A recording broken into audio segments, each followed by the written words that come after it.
amenijalia uhai na kuniwezesha kusimama hapa siku ya leo. Nimuita sasa Mheshimiwa Jessica John Magufuli, atafuatiwa na Mheshimiwa Mary Daniel Surati. Mheshimiwa Ben Masana Isa ajiandae. Asante Mheshimiwa Mwenyekiti. Kwanza kabisa nianze kwa kumshukuru Mwenyezi Mungu ambaye amenijalia uhai na kuniwezesha kusimama hapa siku ya leo kwa niaba ya vijana wa Kitanzania. Lakini kwa kipekee kabisa Mheshimiwa Mwenyekiti, nianze kwa kumpongeza Rais wa Jamhuri ya Muungano wa Tanzania Daktari Samia Suluhu Hassan kwa jinsi ambavyo ameweza kutekeleza dhima ya kuweza kuwainua vijana hususan katika sekta ya uchumi. Hiyo imeweza kudhihirishwa kutokana na mikopo na jitihada ambazo Mheshimiwa Rais amekuwa akizifanya kwa kusaidia kutoa mikopo kwa vijana. Kwa kweli hili lazima tusimame kama vijana kumpongeza kwa jinsi ambavyo ameweza kuonyesha na ameweza kusimama thabiti na vijana wa Kitanzania. Mheshimiwa Mwenyekiti, nitakuwa mchoyo wa fadhila nisipompongeza pia Mheshimiwa Waziri wa Maendeleo ya Vijana kakaangu Joel Nanauka.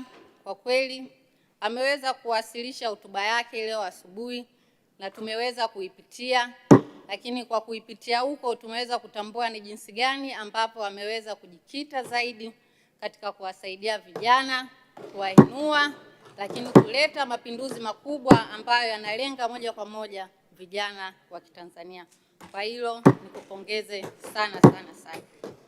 Mheshimiwa Mwenyekiti, mengi yameshaongelewa na vijana wenzangu, lakini kwa siku hii ya leo naomba nijikite kwenye mambo makuu mawili. Nikianza na swala la mikopo. Ni kweli serikali imejizatiti na imekuwa ikiendelea kutoa mikopo kwa vijana, lakini bado hatuwezi kutegemea mikopo tu. Najua ni ukweli mchungu, lakini lazima tuongee. Hatuwezi kutegemea mikopo tu katika kuwezesha vijana hao. Mikopo hii ili kijana aweze kunufaika katika kibiashara, ili kijana aweze kuwa na consistency katika biashara, ili kijana aweze kutanuka zaidi katika biashara, lazima tuwe na mfumo jumuishi wa ujasiriamali kwa vijana wetu wa taifa hili la Tanzania. Tunapozungumzia mfumo huo wa ujasiriamali, kwanza kabisa lazima tuwajengee uwezo, yani capacity building kwa vijana. Serikali inajikita zaidi katika kutoa mikopo ambayo kweli imekuwa ikitusaidia, lakini lazima tuwajengee uwezo vijana hawa ili waweze kupata elimu au mwanzo mzuri wa kuweza kuitumia mikopo hiyo. Nasemea hapa katika capacity building, nitajikita zaidi katika swala la elimu ndogo tu kama ya utunzaji wa fedha, lakini pia elimu ya kuweza kutambua kodi za serikali na jinsi ya kuanza mwanzo wa biashara.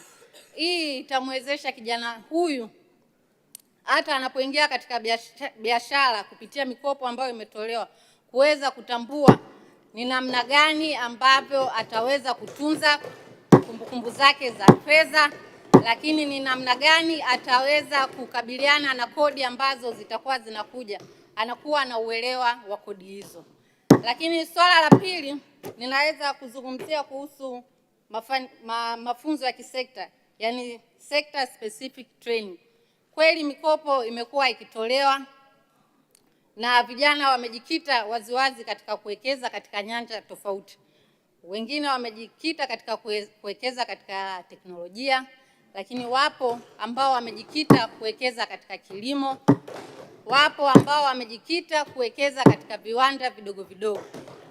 Kusema kuwachukua wote hao na kuwapa training siku moja ya ujumla ni uongo. Ni sasa tutakuwa tunatwanga maji kwenye kinu. Lazima tuwatafute maprofessional. Uzuri Wizara ya Vijana inaweza kushirikiana na wizara zingine kama za teknolojia, za wizara za kilimo pamoja na mifugo, ili kuwasaidia vijana hawa pale ambapo wamepewa mkopo huo. lakini inapoambatana na mafunzo hayo ambayo ya kimkakati yatakayotolewa, kuweza kuwekeza zaidi na kwa ufasaha na kwa ukubwa ambao serikali inataka iwekeze. Lakini jambo la tatu, Mheshimiwa Mwenyekiti, ni kuhusu swala la additioning of value, yani kuwajengea thamani ya vijana hao.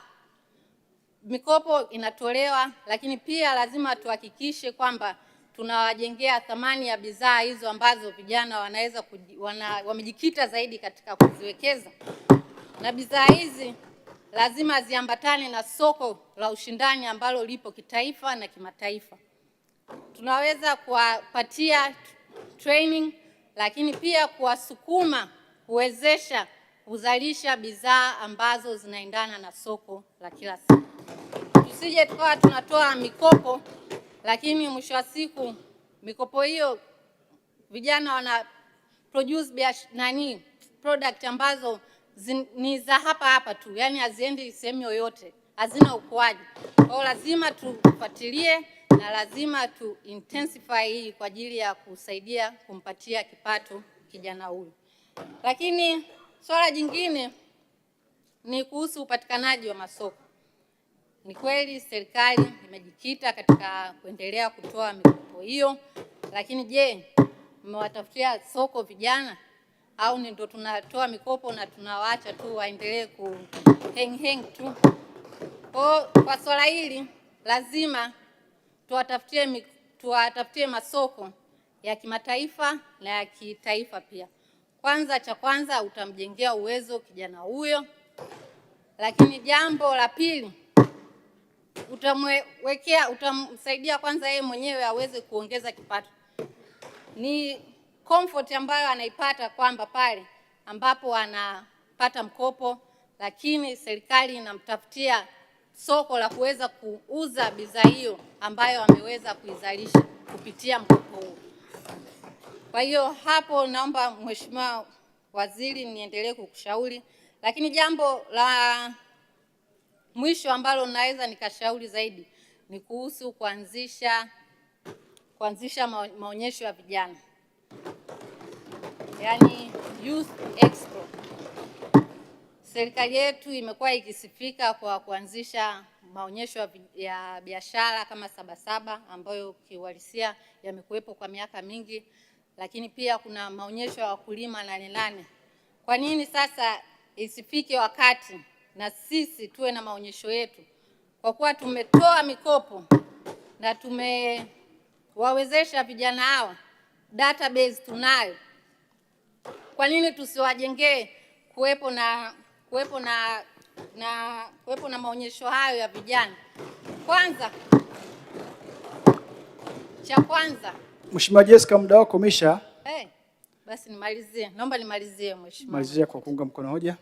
Nimalizie kwa kuunga mkono hoja. Asante sana. Nimuita Mheshimiwa Mary Daniel Surati.